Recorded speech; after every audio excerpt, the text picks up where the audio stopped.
you guys tapping in on IG. Like I said, head over to YouTube if you want to vibe with us. Let us know that you're coming from the Great Migration. But I appreciate you guys. I'm shutting it down on Instagram, but we're still going on YouTube. Later, IG. All right. All right. Enough IG. Let's get a Ponte. I see a Ponte in the wings. We got some spicy Aponte in the building. Ooh. How we- Brad, you know what? I'll be honest, I took a shot. I didn't really believe that you would, let me cook because I've been less than humble. I'm nowhere yeah. near humble right now. I'm nowhere near humble right now. Shout out to everybody that's in here. Shout out to Brad for letting me join. It's a beautiful time. We lit right now. I want to make sure that I stand on business, and I say this Stand on it. one more time. The San Francisco 49ers are by themselves. I don't want to hear about the Philadelphia Eagles. I don't want to hear about the Dallas Cowboys. I don't want to hear about the New England Patriots that won every single game. I don't want to hear about the 85 Bears. I don't want to hear about the undefeated Dolphins. I want to hear about none of y'all.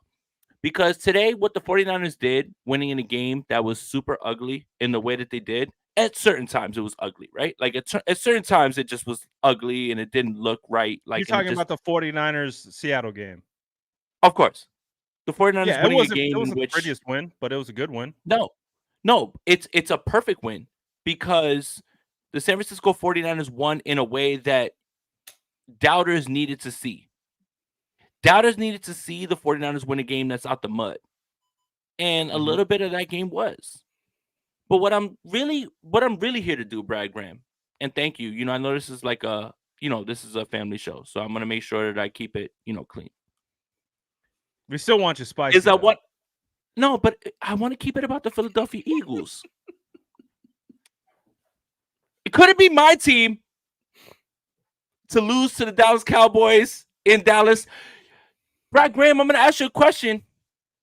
Who was the last team to beat the Dallas Cowboys in their stadium? I'll sit here and I'll wait. Is it really us? The San Francisco 49ers with Jimmy Garoppolo are the last team to beat the Dallas Cowboys in their stadium. In 2021? In 2021. No way. So while we sit here and we stand on business, the Philadelphia Eagles haven't done something the 49ers did with a quarterback who had a broken thumb. And I also want to point out something else. Ain't no way that my team on no 2-game stretch could lose by the amount of points that the Philadelphia Eagles just lost by. Especially not to the Dallas Cowboys. Jason Aponte, I have a hard-hitting question I want to ask you. Are the Eagles pretenders? Are they pretenders now? Are we ready? You know what? To have that conversation Look, yet? Brad, this is a private, a family show, right? And we don't like using the F word. That candle that you see right there, that's for the Philadelphia Eagles. PH sounds like F. The F word is perfect for the Philadelphia Eagles. And that F word stands for fraud. FRAUD, fraud. Ain't no way that you're going to tell me that Philadelphia Eagles team that added Kevin Byard, that brought back Zach Cunningham, that added Jalen Carter, Darius Leonard? Darius Leonard. Oh my God, Brad. Shaquille Leonard. Oh no. What is he gonna do? The Philadelphia Eagles are frauds. And you know what? This is gonna come off in the best way possible. You know who told us first about Jalen Hurts and his quarterbacking ways? Who? Robbie Gould. Robbie Gould went on a podcast right before the Super Bowl and said, make Jalen Hurts be a quarterback. Oh, I remember that. Make Jalen Hurts. And so you know what, Brad Graham? This is a little bit of a apology, possible peace offering, possible olive branch towards special teamers. But Robbie Gould knew ball. And Robbie Gould said, make Jalen Hurts be a quarterback and you'll be fine. Wow. I can't believe that we're here. And I'm so happy that we are. And I understand that at this point, it is what it is. But the Philadelphia Eagles absolutely do not deserve to be in any conversation of being the class of the NFC. And I said that right after the 49ers beat them. But you absolutely don't deserve it now. This was embarrassing. The only reason this game even got close was because Dak Prescott fumbled the football on Jalen Carter. You know that the Philadelphia Eagles didn't score an offensive touchdown tonight? Not one offensive touchdown tonight. Stephon Gilmore looks like Ty Dolla $ign. Doesn't mean that he is beatable. It's insane to me to think that the Philadelphia Eagles believe that after tonight, you believe your team is ready to go. I have been listening to I Want to Rock, Dreams and Nightmares. I've been having a blast, man. Like it's just fun to be 49ers fans. And you know what's funny is I can see why people would hate me talking shit. Oh, I'm sorry. I'm sorry. No, you're good. It's after hours. We're after hours. Right. The kids they're in bed by now. They're not watching. I could see someone hating, oh, he talks too much ish. But you love it if I'm on your side. And I'm on your side. And right now, the San Francisco 49ers. The 49ers are the best in the world. I don't want to hear it. Kansas City Chiefs, you got your man Patrick Mahomes crying in press conferences after he lost to the Bills. I don't care about who's in the AFC. Who's in the NFC that right now want to see us? You know what, Brad Graham? I think we should simplify it a little bit more. Just a little bit. Break it down. Pete Carroll, Seattle Seahawks, 5 straight. You are not those guys, pal. I don't care if Drew Lock, Geno Smith, Russell Wilson. They don't even got good quarterbacks. Rick Mirer. I don't care what quarterback played in that game. You are not like that. You know who's like that? And it's a fun time. It's a very fun time. Because the San Francisco 49ers are dominating. And I'm going to let you talk, Brad Graham. This is your show. I don't want to take it over.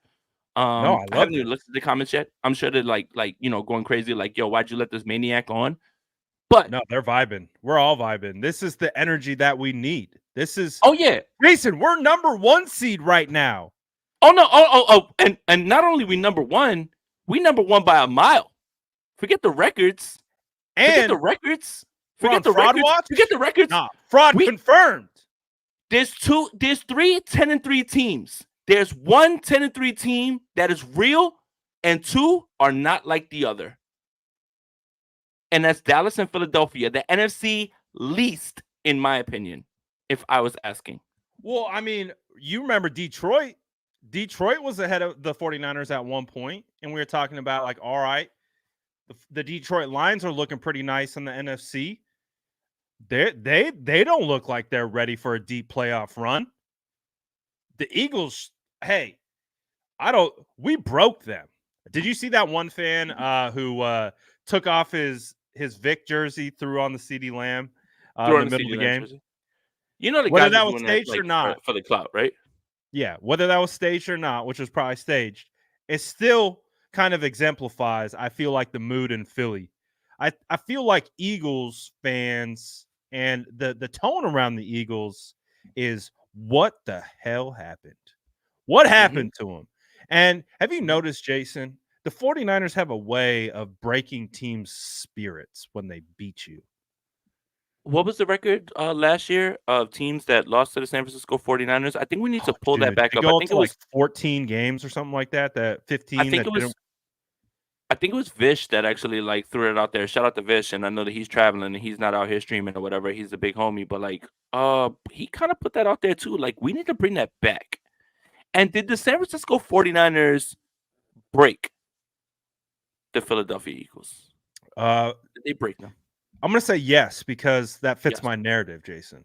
Oh, God. I love fits my narrative. Talk that talk, Brad. Keep going. How about Mitch Wishnowsky? MVP of the game. Let Mitch cook, dude. Out here ad-libbing. Dude, no, seriously. No, like I'm looking at the comments. Seriously, dude. I know I make a lot of jokes, right? Like, but my God, man, that play was so instinctive, and that was just rugby. Like he was just like, I got it, and I know what I'm doing. And Ronnie Bell slipped. Ronnie Bell slipped. That's He it. did If slip, Ronnie Bell, and it went he into a slipped. cut block and fell right over, and the dude fell right That's over. it. That's it. No, no. Honestly, for me, don't blame Ronnie Bell. He slipped. That's an issue. But man, I'll take it. All the jokes, everything. God, Mitch Wisnowski has been incredible this year, especially week 1 on the play that didn't even count. I thought he was going to do the same thing, but this is how you know we're vibing. We're talking about punters and plays that didn't actually happen. Like they didn't actually happen. You want to know another thing? Since we're on the special teams, out of anything we could talk about, we're on the special teams. Mhm. No one has said a word about Jake Moody or their concerns for him. That like No, I don't find myself like holding my breath on PATs or just I feel like I forgot about that aspect of it. I'm just like, oh, he's fine. I think he's well, settled in. I think that's and a and sign that Moody's settled, and and we'll see. But I feel like and he's calmed down. no, and I think the thing is like, PATs, he hasn't really had to hit field goals because guess what? The San Francisco 49ers don't kick field goals, they just score touchdowns. We just score touchdowns, baby. They score touchdowns. So if you miss a PAT, that's fine. That's 1 point. Like they're not asking you to do like anything at this point. But look, again, at the end of the day, you want success from everybody. But this is where the 49ers are right now, as a team. That we're like sitting here talking about special teams and joking around because the 49ers are the number 1 seed in the NFC. And there was a time where it looked like that was impossible. And it's just Hmm. the ebbs and flows of a season are funny to me. 5 straight, Hmm. the Niners can't be beat. Nobody beats them. 3 Hmm. straight losses. It's over. Brock's not good. Everything's done. And then that's it. Put a And then fork in him. now, right. And now the 49ers have won 5 straight again, and they're at 10-3. And we're kind of sitting here looking back at those games like, man, we were 1 or 2 plays away. 1 or 2. Yeah. And you know what, Brad? We get a lot of flack for talking about, you know, optimism around those games because we're homers and things like that. But all that stuff in that 3-game losing streak was correctable. Was correctable. And Everything was also, correctable. Brad Graham, Deebo Samuel is the engine, is the fuel, is what everyone needs on this offense. Christian McCaffrey might be the better overall player, and I don't think that I would argue that. But this team goes as Deebo Samuel goes. And Deebo Samuel, the last 3 weeks, has, for lack of a better term, stood on business. Dude, Deebo Samuel's like a nuclear reactor when it comes to powering this team. Like he is the nuclear reactor at the core of this offense, providing energy and power to everything else. It's insane. Like you called it. I think ahead of the I think it was ahead of the Eagles game, right? We kind of got in Mhm. that little debate. Oh, no, I said Deebo's going to cook. This is You it. said Deebo. I was like, oh, I'm kind of leaning Ayuk. Dude, when Deebo is, like you so eloquently stated, standing on business, it's just it's a different team. Because when you can channel 2021 backpack Deebo, who carried that offense, and you put him into this offense with these weapons and this quarterback, and Jason, I would even go a step further. I feel like Deebo's energy is even more intense these last 2 weeks than even was in 2021. Like it feels like it's personal. Like I think Deebo was vibing in 2021. Like he was balling. He knew it. Contract year, all that good stuff. He got paid. He's got the check. He's got the sponsorships. He's got the clout. What else does he need? He needs a ring. And it feels like the motivational factor behind Deebo is at a different level. It's personal with Deebo. And when it's personal with Deebo, dude, is unstoppable. Absolutely unstoppable. And this offense, this team embodies his confidence, his physicality, his swagger, right? Like think about what we were thinking about those last 3 weeks that they weren't winning games, right? Let's take it there. There was something missing, right, Brad Graham? Something was off. Something was just a little bit off. You Mhm. know what that was? It was Debo. Energy. It was Debo, like, being able to, like, like, everybody looks at those boombox videos of him coming out, and they just think that it's all like, no, you know what? It's more than that. When he's there, Kyle Shanahan calls games differently. He hands the football off to Debo to set the tone. This is how you get the ball to him and set the tone. In 2021, and the only other season I could think of, and you know what, Brad Graham, I'm old, but I'm not that old, that I could think of any 49ers player ever putting the entire team in his backpack is Jerry Rice scoring 22 touchdowns in 12 games in a straight shortened season, which will forever be the season that I will point to. I don't care what Randy Moss did in 16 games. It took him 16 games to do what Jerry Rice did in 12. So miss me with that record. But this team embodies Debo Samuel in every way. The walk, the talk, everything. The boombox, the physicality, everything. They go as Debo goes. And for everybody who's like, well, you pay too much for this and that. No. What you're paying for is the tone setter, and what you are paying for is what everyone goes and they follow. That's why he's the captain. Debo Samuel is the engine of this offense, is the lifeline, is the heartbeat of this offense, is the heartbeat. And I don't think anybody can ever say anything about that. D-Love, what team you like? Because the 49ers probably smoked them. We look in the comments and we vibing. D-Love, who you like? Who you like? Who you like? What team? Philly? Dallas? Seattle? Who you like? Green Bay? State your allegiance. State your allegiance. State your allegiance. For it. Them boys. You gotta be fucking kidding me! I'm sorry. No, I'm acting up now. No. I know you ain't serious. You came here and stood on business and said that you're a Cowboys fan when the San Francisco 49ers put 42 on your head and literally own you. Ain't no the truce way, is over. It's over with. Ain't no way, D-Love. Ain't no way that you think that Dak Prescott is going to beat the San Francisco 49ers if he meets them again, and you might lose to the Green Bay Packers in the first round if you keep messing around and talking crazy like we don't we don't know your record. Ain't no way that you sitting on here and you came in here and you literally with your whole chest said he wants to you're a Cowboys fan and actually came on here to stand 10 toes.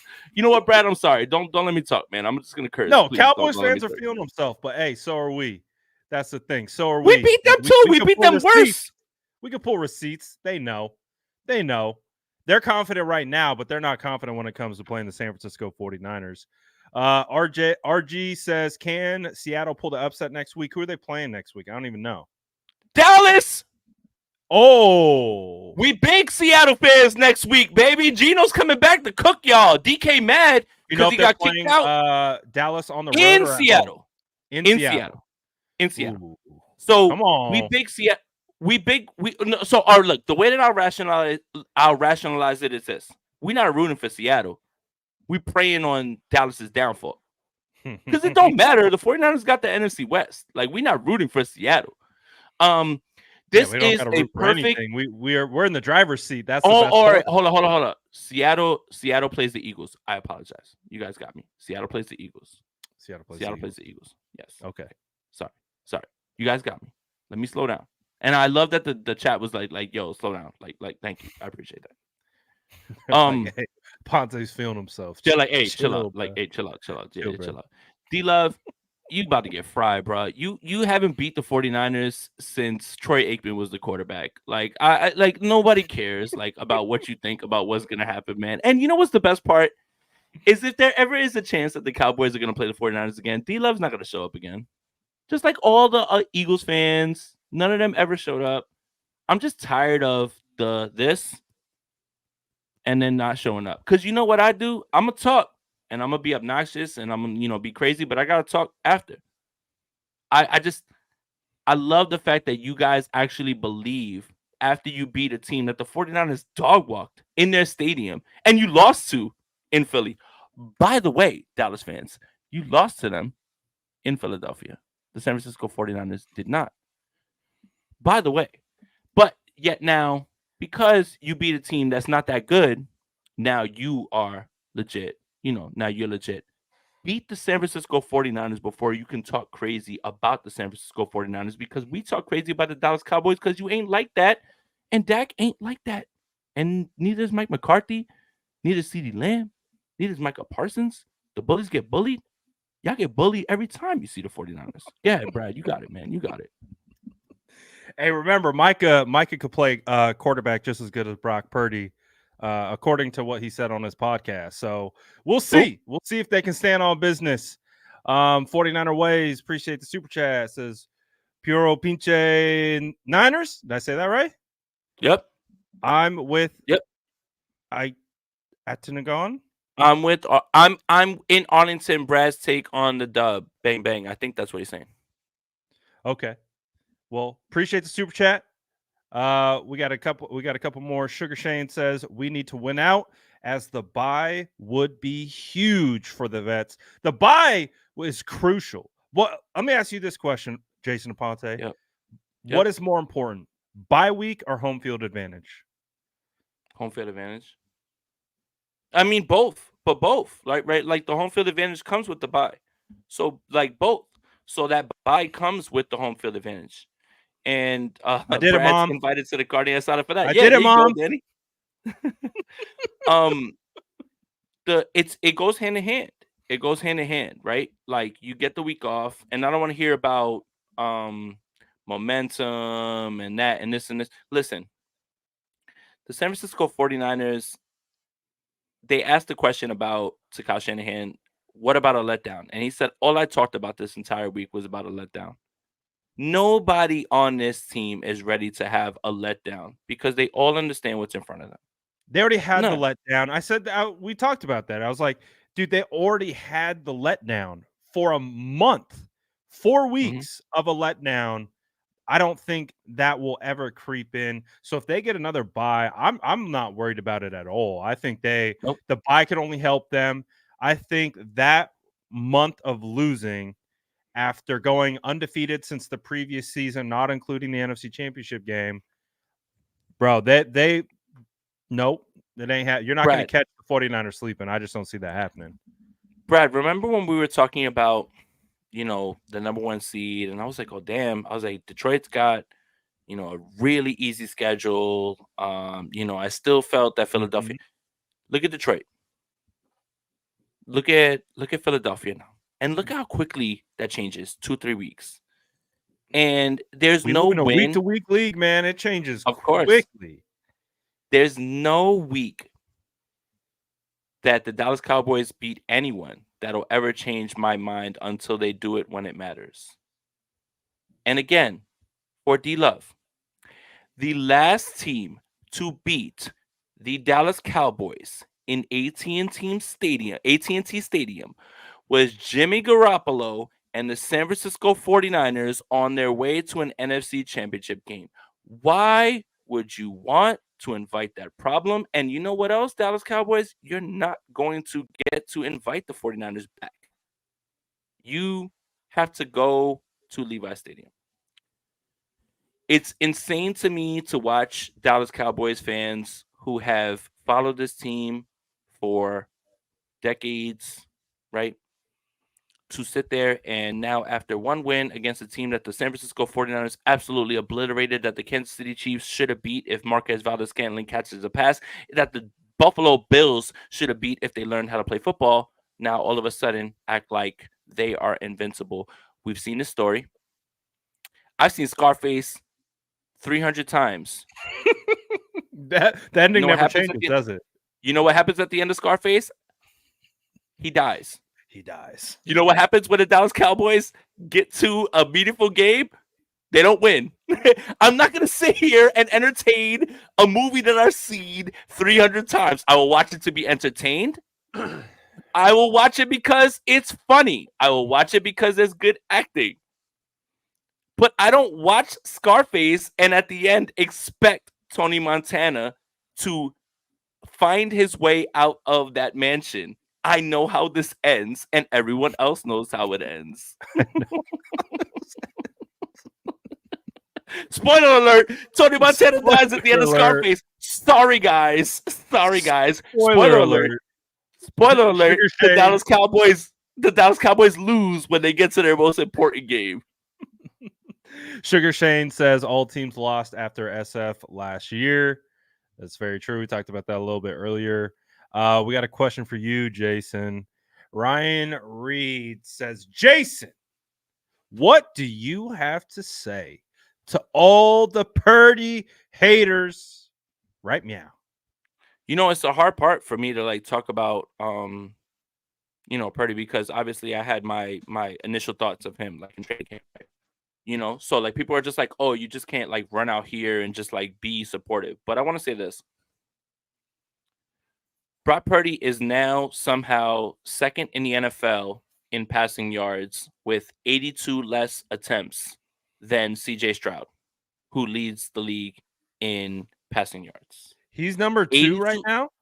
Number 2. 82 with his less performance today, with how many yards he threw up? 82 less attempts than CJ Stroud. And CJ Stroud unfortunately left the game today with an injury against the Jets. 82 less attempts. He is 100 and something yards less. Brock Purdy's yards per attempt today against the Seattle Seahawks, 13.9 yards per attempt. 13.9? Isn't he like at 9.1 for no today? No, I know, but for the season, he's around like 9. Today's game. Well, he still leads the league in yards per attempt. I'm sorry, I misspoke. 13.6 yards per attempt today, right? Today. I sent out a tweet today, and I want to ask you this, Brad Graham, because you're much more level-headed than I am, and I'm just going to keep yelling. Kurt Warner had Isaac Bruce, Torrey Holt, and Marshall Faulk when he played. Peyton Manning had Marvin Harrison, Reggie Wayne, and Marshall Faulk when he played, and Edgerrin James at times, right? Brandon Stokely at tight end. I just don't understand why the weapons argument isn't used in the same fashion. And I think regardless of where you land on this discussion, whether you feel like, one's better than the other, okay. But no one gave Kurt Warner the MVP when they were the greatest show on turf and said, well, he had Torrey Holt and Isaac Bruce and Marshall Faulk. And the offensive genius of his head coach.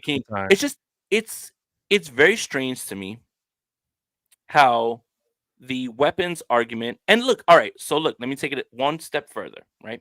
We just watched the Kansas City Chiefs lose, and we just watched Patrick Mahomes cry at a press conference, and did he cry in the press conference? At the press conference, he yelled, like hyperbole, he yelled, like he was just it's hyperbole. whining. He didn't cry. He didn't cry. Okay. He was whining about it. I saw the post game thing with him and Josh Allen, where it's like, oh, there's bullshit. Like, whoa. Okay. Yep. So all the talk about Patrick Mahomes, who is at a career low in everything that he's done this season in terms of yards, in terms of yards per attempt, now that argument is based on his weapons. Do you see how funny that is to me, Brad Graham? You see how funny that is to me? Now Patrick Mahomes, who is the best in the world, needs nothing. Now needs somebody. Oh, now you need receivers. Oh, now you're Patrick Mahomes and you could throw the football to Marquez Valdes-Scantling and he drops the football. And now Patrick Mahomes needs receivers. Isn't that funny how this works, Brad Graham? That quarterbacks need guys to catch the football and make plays after the catch. And yet, now, Patrick Mahomes is crying at press conferences, crying at Josh Allen, having to be restrained from yelling at officials. Now it's, well, Patrick Mahomes hasn't been as successful as you thought because he needs receivers. Isn't that funny? You know what? Let me take it one step further. Tyreek Hill leaves. And now Patrick Mahomes is in trouble. Well, Tua Tagovailoa, who everybody thought might not be able to throw the football down the field. Now look at Tua. Now that he can throw the football to guys who actually, it's insane to me to understand the logical fallacy that there is about quarterbacks who need weapons. And when quarterbacks have weapons, it's just like, oh, let it go. But now Patrick Mahomes doesn't have weapons, and poor Patrick. I thought Taylor Swift was going to pick up the slack. Poor Patrick. They should see now Tua any wide receiver, maybe. And now Tua, who couldn't throw the football down the field, now Tua's great. Funny how that works, Brad Graham. I'm gonna let you talk because I've just been being obnoxious. Dude, watching Brock today, especially in person, he's getting better as the season progresses. I don't know if anyone else is kind of paying attention or keeping track at home, but he is throwing and pushing the ball downfield even more throughout these last couple weeks opposed to in the season. Remember that week 2 game against the Rams? He had the overthrow against Debo, overthrow on Ayuk, hit Jennings a little high. Everyone started freaking out, right? Because of the training camp narrative, right? Like, oh, see? He can't throw it deep. It was like, no, he can throw it. He's just trying to figure out the timing of it. Now look at what he's doing. Now, like plays against that Debo Samuel's scoring on. Debo Samuel's the last read in the progression, but we have a quarterback now who's so smart at processing pre-snap that he can take a play that is part of a system and re-engineer the system to work and expose defenses. He said Brock Purdy said Juwan Jennings was the number 1 read. And he said I think Debo said he was the last read. But because Brock Purdy saw Jamal Adams come down into the box, he knew he had a shot over the top with no safety help.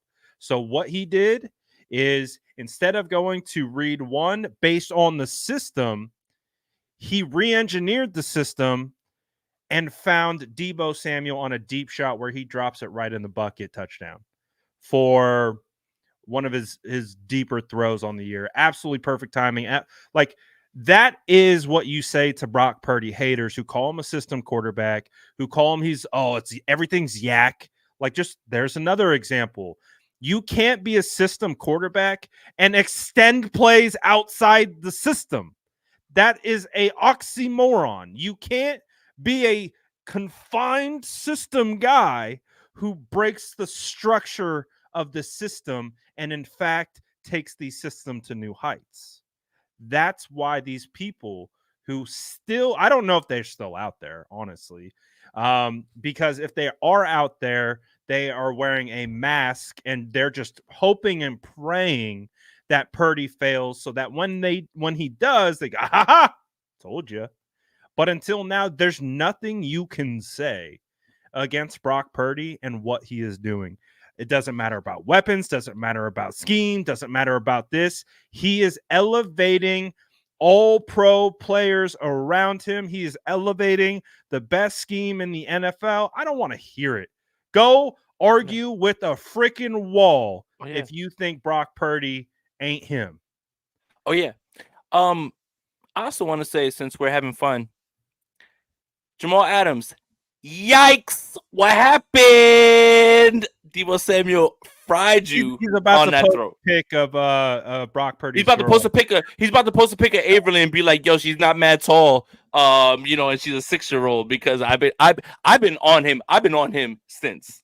But regardless of that, I think again, like the overall point is this: when Josh Allen struggles, you say it's the run game. You say that, oh, they don't have anybody who could run the football, or they don't have a second receiver, right? Because it's just Stephon Diggs and nobody else, and Gabe Davis isn't consistent enough.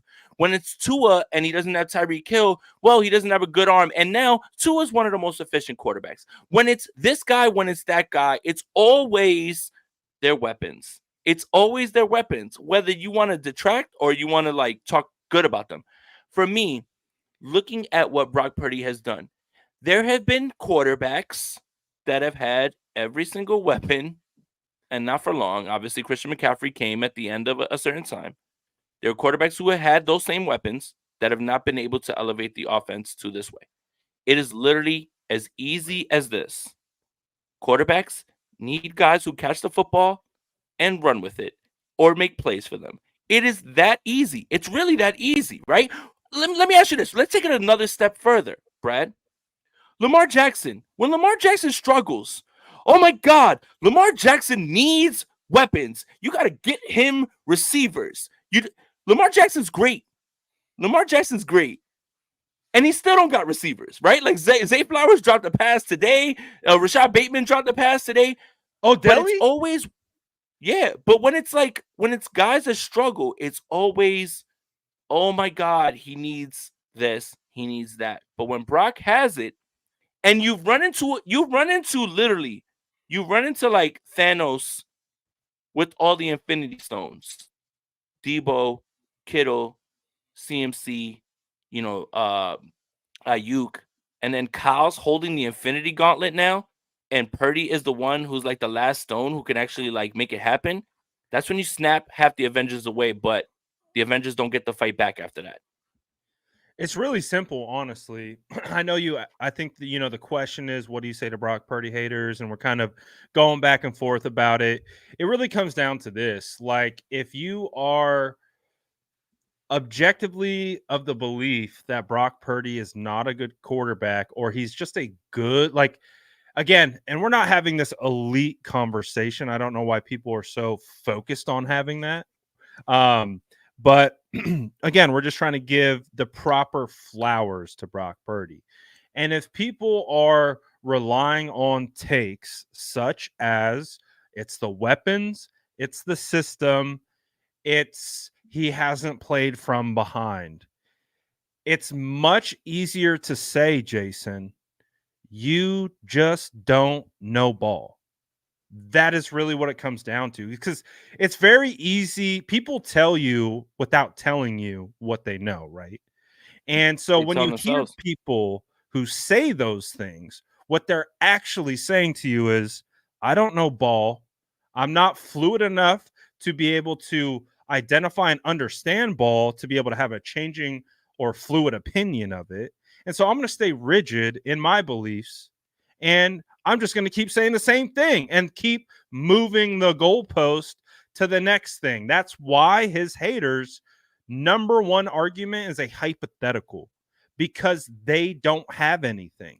And they just are so focused on our favorite. What is it? Being right, not getting it right, Jason. And that's what it is. That's really what it is. It's fine, man. It's fine. Like, we don't hit on everything. Guys prove me right, guys prove me wrong all the time. Like, and I like when guys prove me wrong, because to me, that tells me I missed something. That I missed something in that eval that I got to go back and double check. What was it that I missed? Mm-hmm. Oh, is it this intangible? Is it this trait? Is it this? Is it that? With Brock, he's a stone cold killer who looks like he will sell you insurance Monday through Friday. That's why people doubt Brock Purdy, because dude, you see his fit today? He looked like something my grandpa would roll out to, Sunday dinner wearing or something. Like, what I mean? Looked clean. Like, it looked clean. That wasn't clean, But it was just, the plaid shirt, the little jacket over it, like. But Brett, it's always going to boil down to this. It is much easier to bet against the last pick in the draft than it is someone who is taken high on. And the example that I'll continue to give is there's someone out there right now, and there are people out there right now that believe, especially after the way Zach Wilson played today. Zach Wilson just needs the right coordinator. Oh, let's just get him in the right system. Well, Mac Jones is in the wrong system. We'll give him another shot. Hey, Justin Fields played well today. Let's make sure that we get him in there. It's always easier to give first-round guys time and then bet against the guy who is the last pick, right? Mm-hmm. And I'll take it one step further. It's even happening with the guy that's sitting right behind Brock Purdy right now. Sam Darnold has put more trash football on tape than I've probably ever seen from anyone. And yet, Sam Darnold still has people that believe, well, if you gave Sam a shot with these weapons and this offense, you are who you are when people are trying to show you who they are. They're trying to show you who they are. But it's much harder to give praise to someone who is doing something you've never seen as the last pick in the draft than it is to sit there and actually say, Zach Wilson stinks. Justin Fields might need to change the scenery. Mac Jones is garbage. Maybe Trevor Lawrence isn't the guy that we thought he was, and he might just be a solid quarterback as opposed to the coming of the next one. This is the part that I feel is the hardest part with the quarterback evaluation, and it goes exactly back to what you said. People want to be right and not get it right. Getting it right requires humbleness. Getting it right requires saying, I got this wrong. Getting it right requires your evaluation process changing despite draft capital. Yep.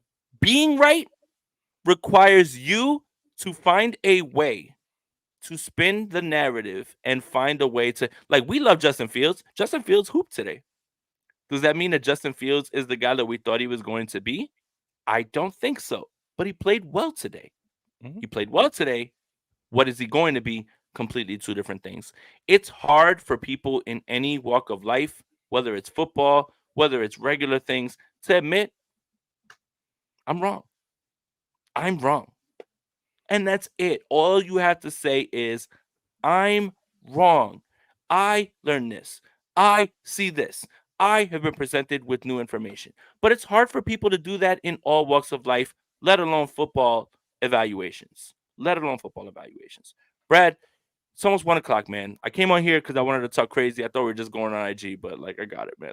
Do we have any other super chats that we can get to real quick? Because I got. You want to run through the super chats? So you got a couple on your end too. Let's get through these, and we'll get East Coast Aponte out of here. Jake says, assuming the NFC clinch, who do we want in the Super Bowl? Miami? Jake, I don't care. And if you want Miami because you want to get Tyreek Hill back, I understand that. I don't care. Miami still is not going to be able to beat the San Francisco 49ers because their defense can't stop them. Kansas City, if they find a way to make it, I don't care because they don't have the weapons to get it done. I don't know, aside from those two, Baltimore might be the team that is the scariest because of the fact that Lamar Jackson just makes, things happen. And Lamar Jackson might be the guy that keeps people awake the most when you're a defensive coordinator and you're looking at oh my God, what am I supposed to do? So maybe Baltimore, perhaps Baltimore. But you think the Bills could get hot at the right time? Nope. The Bills have to win tons of games now. Not just they didn't just win this game and just jump back in it. They were that far back there. They've got to win tons of games in it. Yeah, they got a little bit to go before they get into that. For me, Baltimore scares me the most. Baltimore scares me the most only because of Lamar Jackson. Lamar Jackson causes such a problem on defense, makes you not understand what you're supposed to do, and just does things that are out of structure.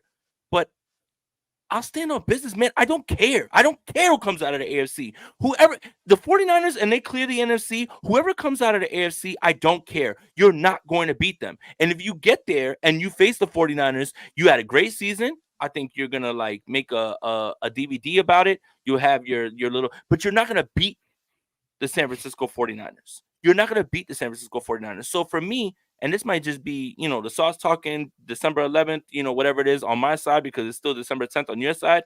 I don't care. I don't care who comes out of the AFC, because they can't beat the 49ers when the 49ers are healthy and playing this way. No one can. No one can. I'm not going to lie. I'm in the same boat. I feel so confident with the way the San Francisco 49ers are playing that it's the other team who's got to determine who they want to play potentially in the Super Bowl. I think the 49ers, obviously, Brock Purdy beat the Miami Dolphins last year in his first game. So, the Miami Dolphins are playing well. But, the AFC isn't who we thought they were. We thought they were going to be the dominant conference. Doesn't really feel like that. Feels like there's a lot of middling AFC teams. There's a lot of like kind of 500-esque type teams. Like they're just not playing well. But Brad, don't jinx it, because we said that we're confident the 49ers could win. That would be they're just acknowledging our power that we have when we step on the microphone. So if I had that power, I would literally use it to make the 49ers win. I just love that so much. Like I love the idea of like, hey, you said something and now the 49ers are going to lose. So tell me what to say to make them win. I get it all the time. I post on Instagram. I'll post some random ass caption. Bro, you jinxed it. I was like, you jinxed it. I jinxed like, what? The game's going to be the power that. By the way, since we're talking, Rocky Balboa still has lost 23 fights, is not a real fighter, and Philadelphia erected a statue of him. And he's a fictional character. Don't touch Rocky. But you know what, Dallas Cowboys fans, you don't got to worry about that, because you didn't have to touch Rocky. Rocky's not real. Dude, the Rocky stats probably got to be one of the most underrated stats that we've ever pulled on. 23 losses. Let me look. All right, look. If I wrote a movie about a boxer, right? If I wrote a movie about a boxer, I wouldn't have him lose 23 fights before he lost, or 22 before he lost his 23rd against Apollo Creed. Are you dumb? The movie's not an underdog, Jason. It's about the story of resiliency, coming back and fighting. Sylvester Stallone is real. Rocky Balboa is not. They're down and out, and then they fight their way back, except against the 49ers and except against the Dallas Cowboys. Sylvester Stallone is real. Rocky is not. I'm tired of this, man. Please. I'm gonna still keep cooking Rocky because he's not real. Joe Frazier beat Muhammad Ali in a real fight, and they didn't put a statue up for him. He beat one of the best in the world. This is literally the only place that you will come to get Rocky Balboa stats to supplement 23 fights he lost. All right, let's allow him to fight anymore. They wouldn't even give him the. They wouldn't even give him the. They wouldn't even give him like the license in certain states to fight, because they would be like, "You stink. We don't want you to fight." Jesus says, Brad, is that the new Slimebo hat? I just ordered mine. Jason, need you to put me on game with the hats. Oh. Yes, this is the Slimebo. I think. Well, yeah, I got the 19 Slimebo on the side. I'm the only person without a residency hat. Like I watched Kyle's interview with Greg Papa, and he wore this khaki one, and it was so dope. And I was like, damn, everybody but me got one. Even Kyle is like getting them. Greg Papa rocking residency now. Greg Papa is rocking them. Everybody but me got one. I guess because I'm from the East Coast. But this one, and they didn't cut the check, so like whatever. But you should go to Culture Kings. They're an Australian company that you can like get it from, and they have a bunch of 49er stuff. I think they have this one. I think you saw Locksmith. He was making a video and he wore the corduroy one that was red. So yeah, Culture Kings is where I got this one. I got another one that's the South Beach colors, but Culture Kings is always hooking it up. So go there and tell them to cut the check, man, because I'm promoting it for no reason. Roberto Davis says Debo going home again with a fistful of chains. Standing on business. Snatching them. Standing on business. He's balling, man. He's really balling. This is as fun as 2021 right now. I literally posted his stats from earlier today for the last 3 games. And it's like you watched it and you saw what happened, but you do have to also acknowledge what it is. And give me a second because I've been going crazy today on Twitter. Yelling at people, or yelling at Big Dom, who's like in his hotel room punching walls or whatever, or in his crib, punching holes in his wall. Let's see. Okay, so Deebo Samuel's last 3 games: 18 receptions, 344 receiving yards, 8 rushes, 38 rushing yards, 6 total touchdowns. Deebo Samuel standing on business. Balling. Our last one, and then I think we're both going to get out of here. Brian says, here's a question: who throws a better ball, Montana or Purdy? Jeez, I'm going to just say this, and this is going to be my cop out. I've studied every single throw of Brock Purdy as a 49er. Yep. I have not studied every single throw of Joe Montana as a 49er. So Brad, I can't answer that. Brad, that's boring.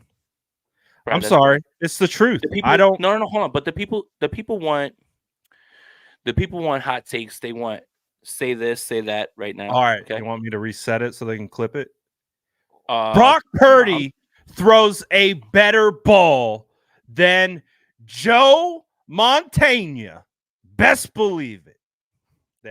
Listen, Joe Montana turned the ball over 4 times before he made the elegant pass to Dwight Clark in that game. Could you imagine what they would have said about Brock Purdy? Brock would have already been traded in that game. Brock would have in a social media era, right?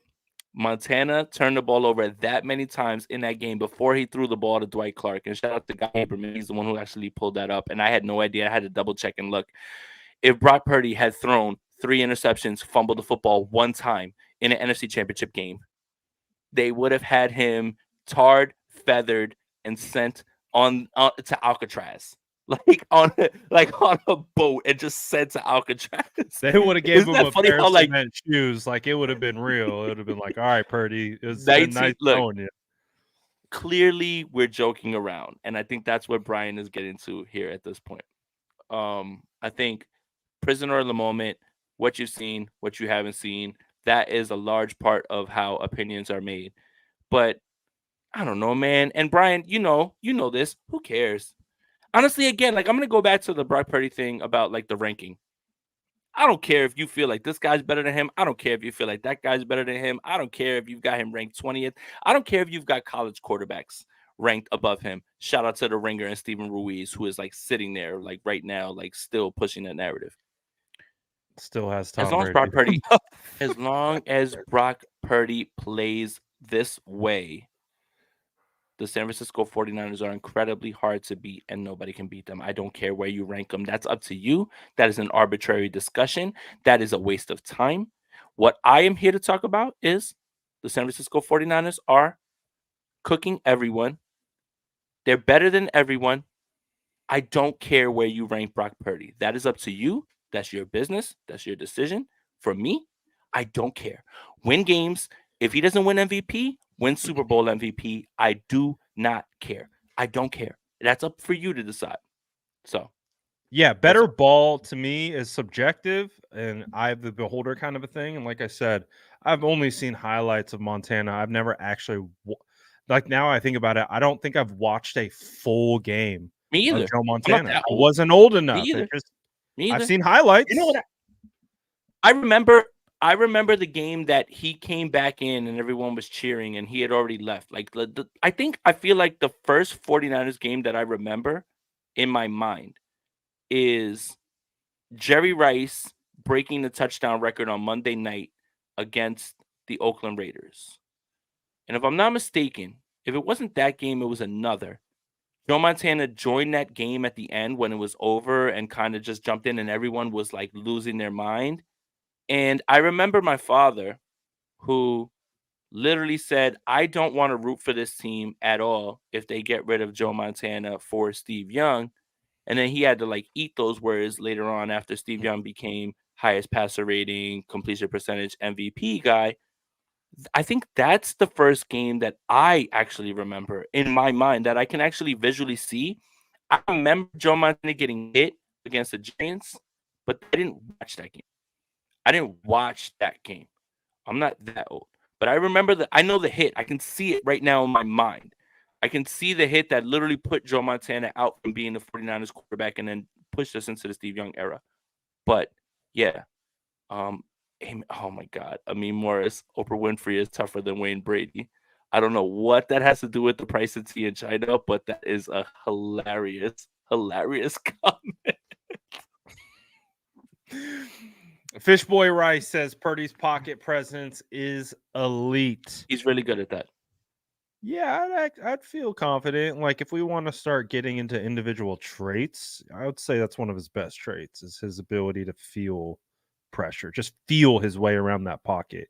That's such an underrated element of playing quarterback, man. When you have offensive linemen getting pushed into your lap, you're having to feel pressure from different places and be able to keep your eyes downfield while maneuvering that. Yeah, his pocket presence is special. I would say that. The amount of times I've seen Brock Purdy sidestep just a half a step to avoid a sack or a strip sack. Insane. Absolutely insane. So I agree. 100%. His pocket presence is phenomenal. Your old Jason Stop It, Ariel said, I'm not old, I'm just wise. And on that, Jason, the 49ers sit atop the NFC with the 1 seed, undefeated out of the bye, 3-0 in the Bird Gauntlet. Arizona Cardinals coming up next. It's a good day. It's a good day, Jason. Oh, it's a great day. It's a great day. The Dallas Cowboys beating the Philadelphia Eagles wasn't, and either way, if it was vice versa, it wouldn't change what I thought after the San Francisco 49ers beat the Philadelphia Eagles. Don't talk to me about no team. Nobody. Don't talk to me about any of them. The San Francisco 49ers are the best in the world. And somebody's got to beat the 49ers before I believe that. And it just, unfortunately, me watching the Dallas Cowboys do something that they've never done, which is win a big game, even though they win at home all the time, except when the San Francisco 49ers pull up to AT&T Stadium, doesn't change my mind. And it wouldn't have changed my mind either way if the Philadelphia Eagles would beat the Dallas Cowboys, because I would have looked at both the same way I looked at them today at 1 o'clock in the morning on the East Coast. Both of them ain't like that. 1 o'clock. They aren't real. And they frauds. So, Philadelphia, I don't know how it feels for you to lose to a fraud, because if I was a fan of my team, I wouldn't allow my team to be down 24-6.5. If I was a fan of my team, I wouldn't allow myself to lose to the Dallas Cowboys. If I was a fan of my team, I wouldn't allow how many points in the last 2 weeks to the Dallas Cowboys and San Francisco 49ers. If I was a fan of my team, look, for me, Brad, I just wouldn't put up with that disrespect. But that's just me. That's just me. I mean, I don't know. That's just me. I just wouldn't put up with that disrespect all the time. I would stand on business, and I wouldn't allow that to happen. Like, don't you have some respect? Like, don't let that happen to the team that you root for. I would never let that happen. So, I love it, man. I'm glad you hopped on. Wasn't expecting it, but it was absolutely phenomenal. Anytime we can get Sauce DePonte on here, it is a phenomenal. Who told you? Who told you? Only you about 4 times. But Niner Grandpa at the end says, have you watched Niner Grandpa? No, we haven't. I'm about to right now. Because nice way to get your name out there. Plug yourself. I was actually just going to run back 49ers beating the Seattle Seahawks for the 5th straight time and putting Pete Carroll's team for the first time in a 4-game losing streak in hell. But hey, Niner Grandpa, send that. I'd love to watch that. What you got on there? I don't know. We'll have to see. But shout out to everyone for hopping in and vibing with us. 49ers 1 seed. Beat the freaking Seahawks, man. And it's Cardinals next week. Appreciate everyone. Make sure you sub to Jason's channel. Smash that like button. And we'll see you on State of the Franchise on Wednesday. Yes, sir. Appreciate all you guys. We're out of here. Have a great night. Peace. And just because we're going to do the State of the Franchise outro. Why not? Oh, hell yeah. That's Jason Aponte. I'm Brad Graham. We're going to get into it all right now.